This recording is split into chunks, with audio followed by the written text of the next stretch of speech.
Hello everybody and welcome to today's video. I wanted to talk to you about the narcissist mask and how it seduces you. So let's jump.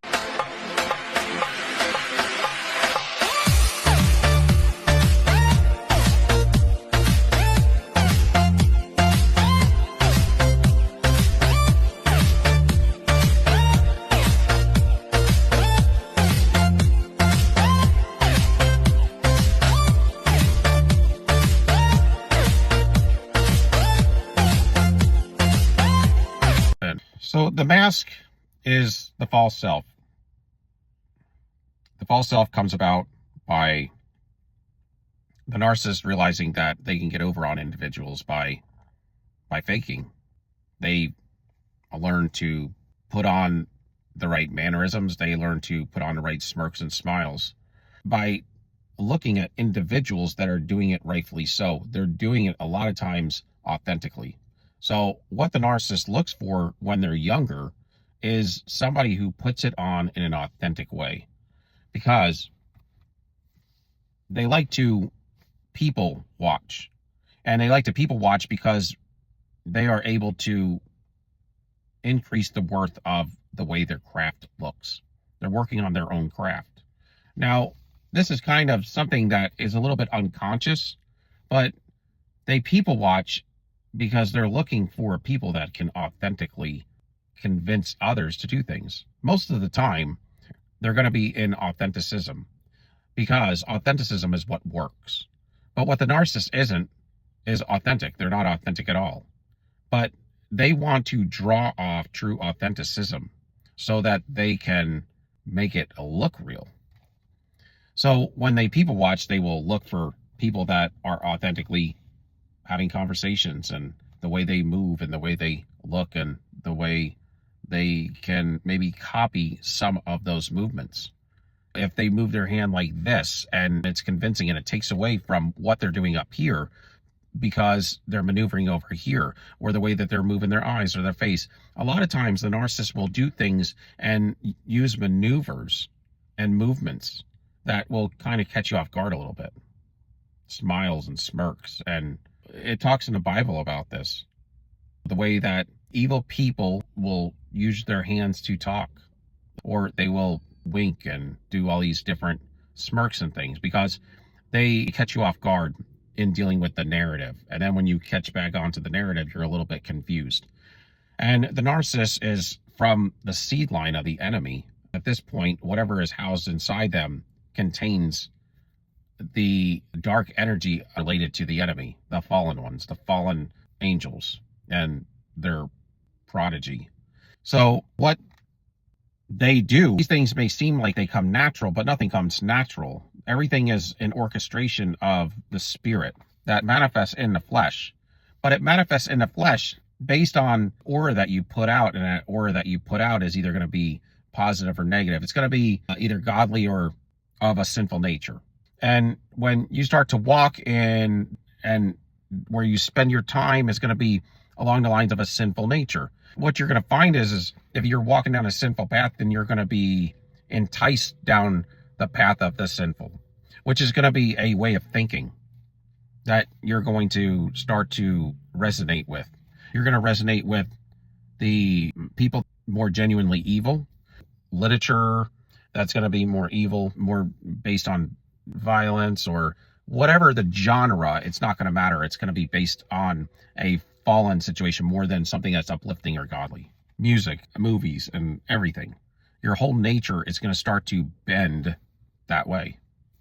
And you can bend to the left or to the right. You know, the left is what I consider evil, and the right is going to be godly, because in the Bible, everything to the anatomical right is blessed, and everything to the anatomical left was cursed. Like they threw the nets to the left side and they didn't catch anything. But when Christ came and said, throw the nets to the right side, they caught so many fish. I mean, they could have almost sunk the ship. That's how abundant it was.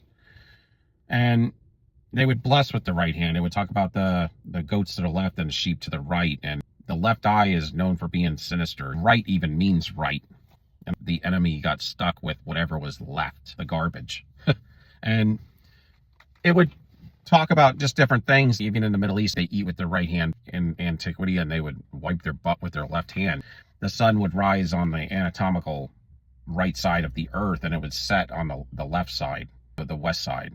And you'll find that these motifs all throughout the Bible. The one anatomically to the right of Christ was the one that accepted him, and the one to the anatomical left was the one that denied him. It all gets back to because Christ is to the anatomical right of God the Father. And it makes me wonder if the enemy fell from the left side of heaven somehow, some way, because so much of the left signifies the enemy. And you will find nothing in the Bible that was blessed on the left side, except for one individual that I could find, and his name was Ehud. He was one of the judges in the book of Judges in the Bible, and he used his left hand to kill a king.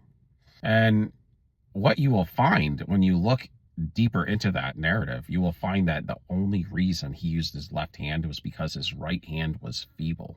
He couldn't use it. I mean, that's literally the only thing where I saw that. And that's to say that if you're left-handed, you're not cursed. That's not the point.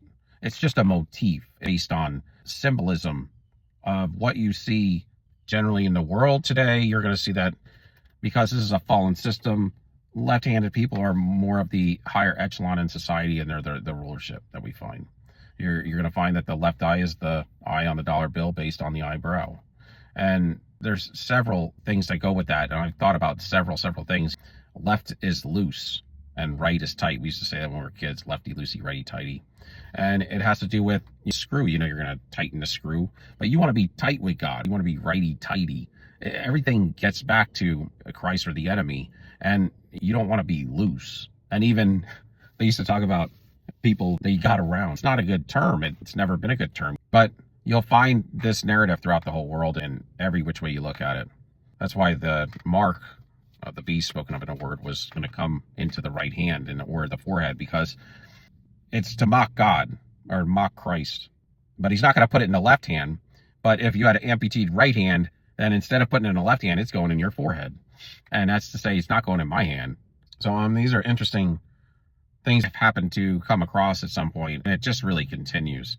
But it's just the thinking of the narcissist is going to be more bent towards the left, is I guess my point, and towards the sinister. And everything that they do, their whole motivation is going to be bent towards evil. And it's just because that's what resonates with them. And for you, it's going to be more bent towards the right, doing something more godly, because if you're the empath, hanging towards the right and develop that more as your life progresses. But they people watch, and they build these masks, and that's why they like to get authentic people's energy and people that are more unaware of what's going on, or empathic energy, because they grew up in the same family. So it's like they're a lot of times authentic people, but they've been being used their whole life. And a lot of times it's unbeknownst to them until they have some sort of awakening to this spell and this curse that's been cultivated in their life since childbirth. And it's not to say that we want to play the victim, but these are things that God allows when you've gotten to a certain point and down a certain pathway of betrayal. And just like Judas betrayed Christ, what you'll find in this world and waking up to narcissism is what generally wakes an empath up is the empath that gets brutally betrayed. Narcissist that's just run so much betrayalment upon you that it just shakes you awake. It's almost like Christ was showing us that betrayalment from people that are supposed to have loved you or known you, and then lie. They back it up with lies and fortify it with more lies and double down on it and gaslight you and try to control you. It's all such heavy betrayal, and that's the worst thing a person can do in this world system, outside of admitting something that's going to take you out. Really, in all actuality, if these individuals had the ability and the reach and the power to do that, I think in their hearts they already have, or they definitely would have. Just because they didn't, if they were in the situation where they had the ability, let's say a dictator of a small country, and they had all that power and control, they would have just might as well taken you out. It would have been easier. And that's how these individuals think. But they form these masks, and they need that genuine, authentic energy, virgin fuel. And it's the fuel that generates the best. It puts out that jet fuel, that 105 grade fuel. And nobody else can do that except for people that grew up in the same families as they have. What's interesting is the narcissist that becomes the narcissist, the one that becomes the abuser, like their parent or their caregiver, because they want the power and the control and it resonates with them. They feel as if the black sheep or the scapegoat is the one that's been duped or weak their whole life. It's not the case. It's the blessed one. It's the most powerful one. It's the strongest one in the family. And the narcissist gets everything wrong, and it's because they lead with pride. They lead with pride. They walk in shame because they don't want to deal with any of the issues that have led to the enormous amounts of pride in their life. And what you'll find is a lot of people that narcissists come to are not only that they settle down with, the ones they marry, are the same empaths that came out of the same families they did. Because you can take the abuse. A lot of times you're unaware and you've been groomed to not understand energy transference, and you were held down to a certain level of inferiority, and you were almost in that grooming. You kind of walked away with, well, life's hard for me, and I didn't have a whole lot. And whatever I did have, I had to start working for it at the age of 14, working almost 40 hours a week and going to high school just so I could get the bare minimum things that weren't supplied for me, but were supplied for my siblings. And you kind of look at it as if you're not a victim. You still look at it and find the blessing in it. I mean, there's people out there who have it worse than me. I'm still blessed. And a lot of us look at it like that. Even when we were going through these hardships, and even when the narcissist was out to destroy us and campaigning to put you down and to wreck everything in your life and create havoc in your life, you still gave them the benefit of the doubt. You still wanted them to have love, and you really gave them that benefit, even though they didn't deserve it. And the betrayal is what shakes you awake. You have to go through a certain amount of betrayal in narcissism to get that shakening to wake you up, or heavy abuse. But it's really fascinating how never did you go that way. Maybe for a time, but it was never your innate spirit. It just, you were jaded. You were pissed. You were annoyed and you were frustrated, and it wasn't right. And you knew you were being mistreated, so it kind of made you go walk down a funk and walk into, as a child, a time of rebellion. But it wasn't to the point to where you felt good about it, or you felt like this is where you were going to stay. But it was something that you felt it was warranted. But when you go through that time is when the enemy heavily tries to attack you, because you're still in the age of growth. And they have pulled you down to such a low vibration because you're dealing with energy transference on a daily basis, and the way that you are groomed and held down, it's just detrimental to you. I mean, it's really, you're just really barely have enough energy to do anything. And you're just very negative, just like a narcissist. Well, all I can do is speak for myself. And you start to wear a mask. You have to wear a mask during that time because you won't be able to do anything in a narcissistic family, household, cult, if you told the truth all the time. So you start to wear your own mask so that you can get out of the house and do what you want. And there's a don't ask, don't tell policy. So as long as you don't explain or tell the truth of what you're doing, then it's okay, because lying by omission and don't ask, don't tell is the best policy in a narcissistic family. It works well because you can still look squeaky clean when you're not. And that's the way they look at it. Unless you get caught, it's okay. And that's kind of where you see the spiritual narcissists come from. They come out of that. It's just like any of the other narcissists, but the spiritual narcissist plays it in a different way. They lie by omission often, all the time. But these things come natural. It's natural, meaning because of the way that you think and the sinfulness that you're walking in and what you're enticed by, or what you were enticed enough to feel that you could be comfortable doing it on a regular basis. It then becomes a part of you, which leads to your character. And this is where your character is formed, and that is what really starts to begin to show who your true innateness really is. Okay. In its fruition, it's starting to get turned into its fruition. But see, you are always that if you stay in that. Because if you're innately a good individual, you will go through those processes, but those processes won't take you down, and you will find that they are not right for you. And it will, the narcissist a lot of times goes through the same thing you do, except they don't really have the guts to turn it around. Because there's a time in your family where, to some degree, you probably couldn't tell the difference. Maybe a little. But there was a time where you were very close to that level of becoming what they were at a certain age. You were very close. But they were putting it upon you, to where the narcissist was maybe getting it placed upon them as well. But I think you get it extra heavy. And that's why I think that the empath gets it more than the narcissist does. I think a lot of times what tends to be the victimhood that they explain to psychologists and psychotherapists are what happens kind of as a result later, or as a result as they grow into this and resonate with it more and more. They start to have more and more bad things come at them because all the stupid stuff they do and all the evil stuff they're out there doing, eventually it's going to come at you. You're putting yourself in bad positions to have people retaliate and have vengeance upon you, to feel entitled and think that you can get away with it.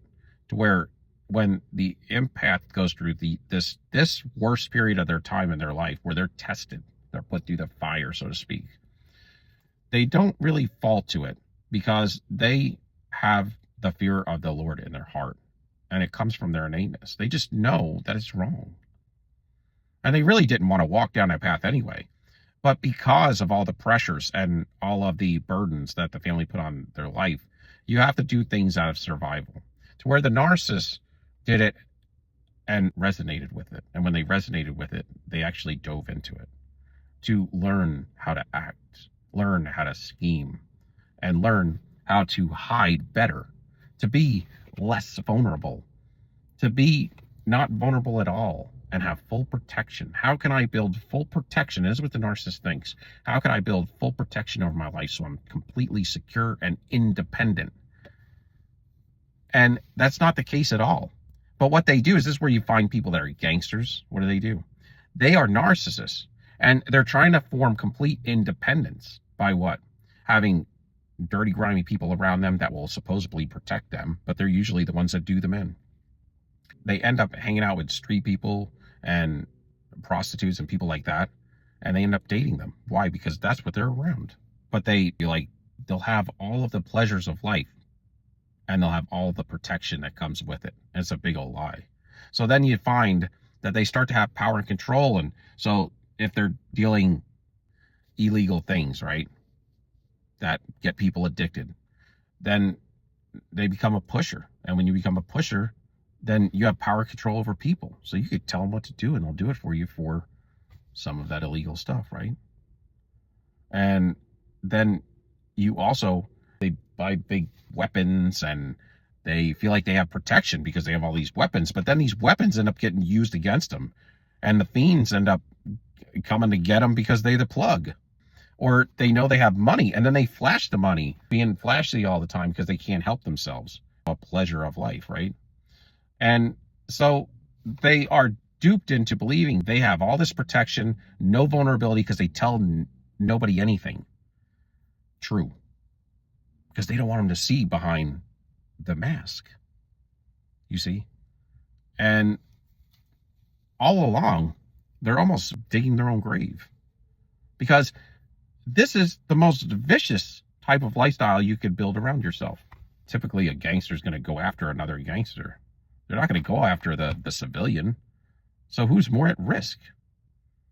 And then they're hiding everything. You'll find that these types of individuals will have compartments everywhere, hidden compartments everywhere. all throughout their cars, and they're always looking on where they can hide something or steal something or get over on somebody, and then also tell these amazing stories that aren't even true, where they were somebody who should have been injured, but they got away because they were so slick.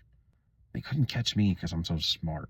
I got away, or I robbed this individual, or I robbed this store somehow, or I stole from them and they didn't even know it. When I almost got caught, but I didn't. And all of these things, they'll tell all of these fibs and wild stories that just aren't true if you were there.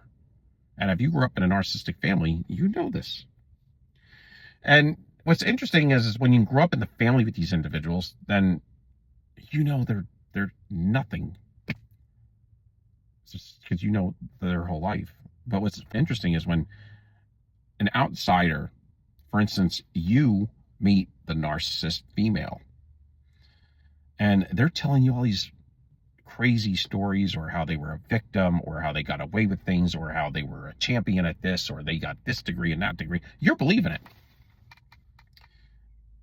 And their family looks at them like nothing special because they know the truth. And the same goes for you and your family, but it's almost like you don't even think of it like that. And a lot of times it's because you really want to look at people out there that look the part. You really want to give them the benefit of the doubt that they're not playing the part, but they're genuine, until you have this crazy betrayal occur in your own life. Then you know that through the hurt and the pain and the evil that comes along with that, and how it breaks you down, and it will corrupt you as well by being an enabler of it. And all the spiritual things that come with it, it is like, it shakes you to the core and almost destroys you.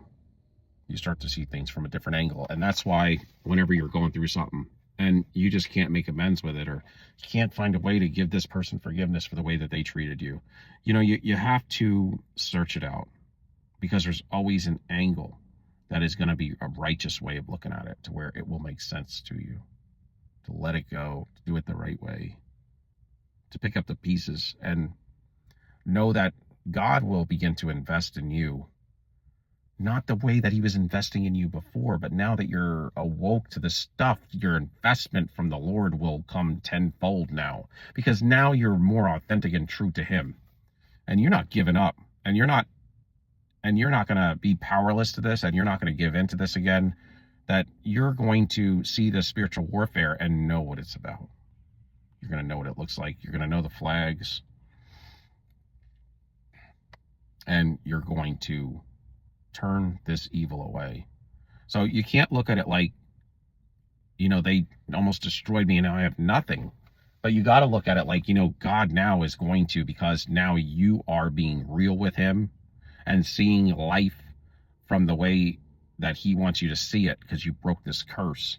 He's going to invest in you probably tenfold now, because he knows that he doesn't want to make an investment in a poor judge that's handling it, when he knows that the next narcissist, when you're unawoke, is just going to steal it all out from under you. Why would an investor put stock in somebody like that, knowing that, yeah, you know, you got defeated by one narcissist, but still you're not awoke. So I know the enemy's just going to send another higher echelon narcissist to put you down again and steal it all out from under you. Why would the investor want to invest any more? In fact, they may invest less. So, you know, these are ways that will help you look at it from a more righteous angle, and know that God's got you, and that he repays for time lost or time stolen. You can't always look at things from the physicality, and you can't always look at everything from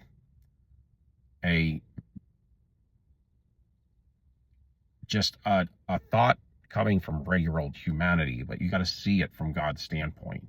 Like, why would he invest in you if any more, if not less, knowing that until you're going to be smart to this spiritual warfare that's been attacking you your whole life, until you get shook awoke like you have been, now he can invest in you and know that it's not going to be stolen out from under you and used for the enemy's use. Thank you for watching. Till next time, Soul Joe.